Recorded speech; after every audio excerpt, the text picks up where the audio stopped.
49 વર્ષ થયા વકીલાતના. ક્યારેય વોટ નથી આપ્યો એવું બન્યું નથી, ઈશ્વરની કૃપા. વડોદરાનું વકીલ મંડળના જે કોઈ લોકો ચૂંટાઈને આવે છે, વડોદરાના વકીલો માટે સારું કરે છે, કરવું જોઈએ અને કરશે એવી આશા રાખીએ છીએ.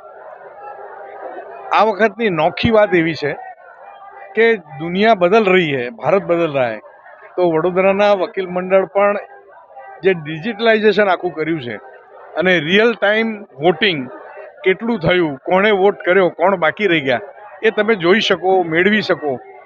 એ આખા ભારતમાં આ પહેલો પ્રયોગ. એટલે હું વિશેષ કરીને ગુપ્તાજીને એમની આખી ટીમને આના અભિનંદન આપું છું.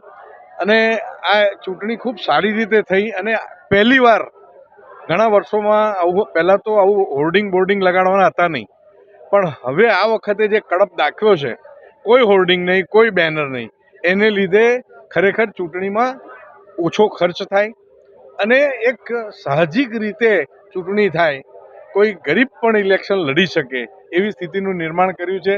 હું ઇલેક્શન કમિશનને પણ અભિનંદન આપું છું.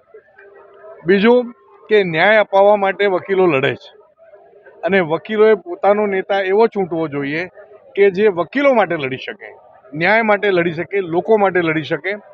અને કોઈ પણ જુલમ થતો હોય, ચાહે પોલીસનો હોય, સમાજનો હોય કે અદાલતનો હોય, એની સામે મક્કમતાથી લડી શકે એવા નેતાને હંમેશા ચૂંટવા જોઈએ, એવો મારો અભિગમ અને મારો અભિપ્રાય પહેલેથી રહ્યો છે. ધન્યવાદ. ભારત માતા કી જય. મહિલા સશક્તિકરણ માટે આ વખતે પહેલી વખત મહિલા ચૂંટણી કમિશનર તરીકે મુખ્ય ચૂંટણી કમિશનર અલકાબેન જાદવની નિમણૂક છે. She is the lady. એ વાત છે કે મુખ્ય ચૂંટણી કમિશનમાં મહિલા સશક્તિકરણ કરવા માટે જાદવબેનને આપે મૂક્યા છે, એક નોખી વાત છે.